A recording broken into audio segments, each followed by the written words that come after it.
Qarabağ Premyer Liqanın çətin qarşılaşmasında Sabaha 1-2 uduzdu. Oyundan sonra yarım müdafiəçi Pedro Bicalho və baş məşqçi Qurban Qurbanov Gol.az-a müsahibə verib. Pedro Bicalho deyir, hesabda önə keçsək də təəssüf ki, üstünlüyümüzü qoruya bilmədik. Biraz dözümlülük çatmadı, xətlər arası əlaqə istədiyimiz kimi alınmadı.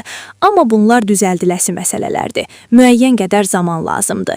O əlavə edib ki, fiziki yorğunluq təsirli olsa da, məğlubiyyəti yalnız buna bağlamaq olmaz. Növbəti oyunlarda daha yaxşı çıxış edəcəyik. Rəqib barədə. Rəqib yaxşı komandadır, amma biz yenə də bu oyundan qələbə ilə ayrıla bilərdik. Gələcək oyunlar. İlin son oyununda səfərdə Qəbələ ilə qarşılaşacağıq. Meydana yalnız qələbə üçün çıxacağıq və istəyimizə çatacağıq. Qurban Qurbanovun açıqlaması. Baş məşqçi belə deyib, hər oyunda çatışmazlıqlar olur. Bugün rəqib güclü idi və bəzi imkanlardan istifadə edə bilmədik.